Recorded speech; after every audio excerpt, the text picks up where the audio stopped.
Hey, welcome to The Local Edge, a practical resource for local public sector leaders. I'm your host, Mark Grabo with Local Efficiency Solutions. And in every episode, we provide you one proven tool, framework, or lessons from a real-world case study that you can use to optimize your organization. So let's dive into this week's episode and get you the edge.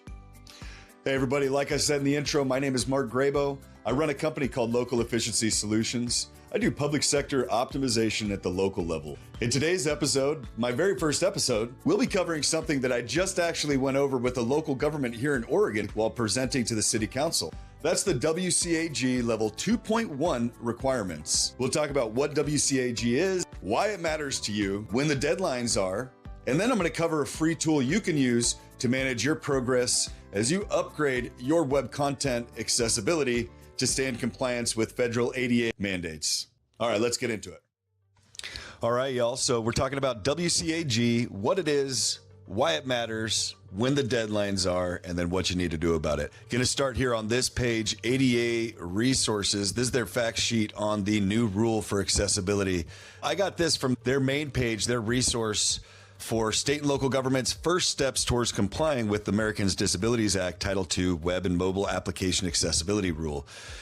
Basically what WCAG 2.1, where it's coming from, this is a rule set from the Department of Justice in 2024, April 2024.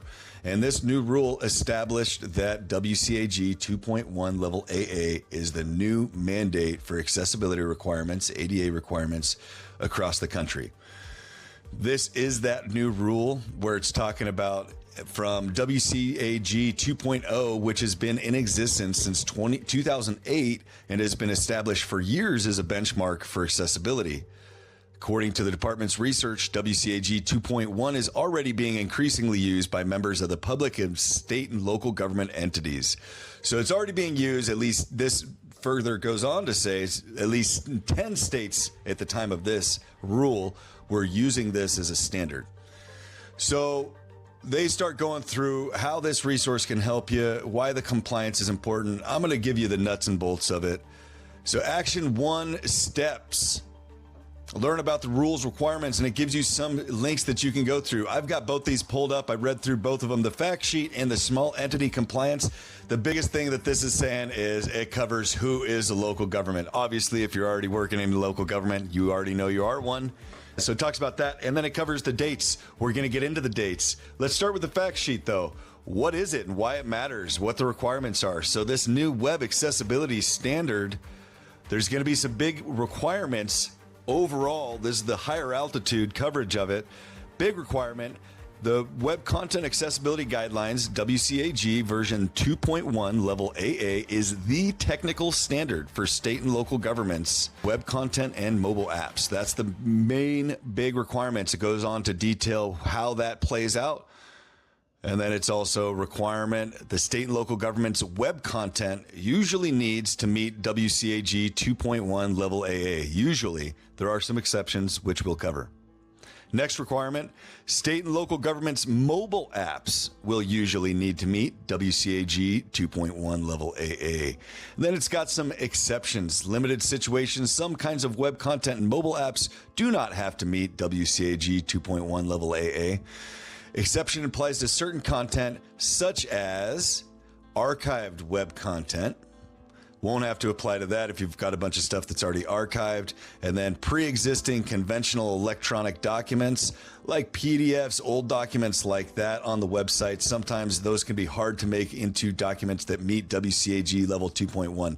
And then the next requirement down, content posted by a third party where the third party is not posting due to contractual licensing or other arrangements with a public entity. State or local governments may not be able to change the content of a third party's post. Next exception, individualized documents that are password protected do not need to be included. Exception 5, pre-existing social media posts. So all their past social media posts, you don't have to go in and make everything compliant from there, from past posts. So that's the big stuff on the exception side.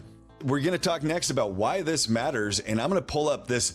This is from eComback. This is a company that they fix websites manually, code level they use web content accessibility guidelines to make companies more accessible. on ADA. They do ADA compliance. They put out this study talking about from January 2025 through June 2025, U.S. courts saw 2,014 more accessibility lawsuits on websites. That's a 37% jump since the same time period in 2024. We don't just see it there, we see it in other sites. This is the U.S. Chamber of Commerce talking about ADA website accessibility lawsuits, how to protect your business. They're also showing website lawsuits is on the rise. 3,000 filed in courts in 2022, marking a 12% increase in the year prior. So it's coming down the pipeline. We know it's happening. And so now we'll talk about when it's going to hit you, when it's going to matter. For state and local governments, the size, if you're a state or local government serving a population base of under 50,000, 49,999 persons, your compliance date is April 26, 2027. Same for special districts, state and local governments, April 26, 2027. But if you have 50,000 or more people that you serve, your deadline is April 24, 2026. So what can you do? There'll need to be some upgrades, some updates to the website if you haven't already started on it. And there's some resources out there you can use. Since I do project management, I put together this resource. This is up on my website. I'll drop the link for it here. Okay, so I made this web content accessibility guidelines project manager success criteria checklist for level 2.1, level AA. Feel free to use this. Please take it, copy it, make it your own. If you've never used Google Sheets, it's an easy enough thing to take from Google Sheets and to put into Excel. A lot of folks working in government, we use Microsoft Suite for a lot of things. So easy enough to transfer over. Just come into here into File, go to Download, and then just click Microsoft Excel. It'll pull it up. Things like these checklists, they are not going to work when you go to an Excel download. So you're just going to have to deal with that and just manually enter it or delete these cells here. It'll pull up as false on the sheets when you download, but it'll still get the rest of the data, as you can see, so you can continue working with this. So this will be up on my website. I'll drop the link in for it.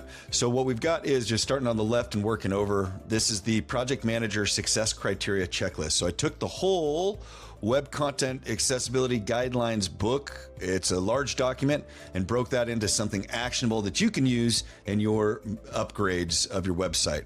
So starting out on the left, there's 4 different parts to the WCAG manual. Those parts are perceivable, operable, understandable, and robust.